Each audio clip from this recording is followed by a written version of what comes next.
কিরে শালা বাবু অত মন মরা করে বই রয়েছে কি হয়েছে কি? আর ভাই কইস না, আমার লাভার ব্রেকআপ হইছে, এই জন্য এর দুঃখে বয়ে রয়েছি।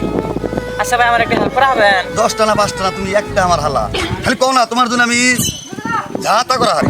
না ভাই, আমার লাভারে না আলু সুপটা হিরম ভালো পায়, যিনি ঘুরবার না গেছি খালি দিয়ে রেখেছি, এটা লাশ খাওয়া আর খেলে খাবেন আর একটা দিয়ে সিরিটা দিয়ে আর একটা দিয়ে ও আলো চিপস আর সিডি এটা তো আমার কাছে কোনো ব্যাপারই না। তুমি থাকো, আমি হানি গেতাছি। আপনি কি কোন আপনি তো ছিলাম না। ও আমারে আপনি চিনবেন না, আমি আপনার বয়ফ্রেন্ড যা ছিল তার বোনের জামাই।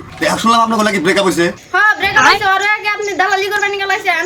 না দালালি তো করবো রাহি নাই। আমার শালা বাবু কইলো তুমি বলে খুব আলুর চিপস ভালো পাও, তোমার আলুর চিপস দিতে কইছে আর আমার সামনেই খাইতে কইছে। এই আলু চিপস এটা তো আমার ফেভারিট। আরো একটা সিডি দিছে তোমারে, সিডিটা তোমার পড়তে কইছে। এই কাল লাগেনি, তুই আমার ব্রেকআপ করছিলি না, আলু চিপস খাই ভালো পাস তাই না? 20 মাখান আলু চিপস কি বানাবি দেখ এখন বুঝে।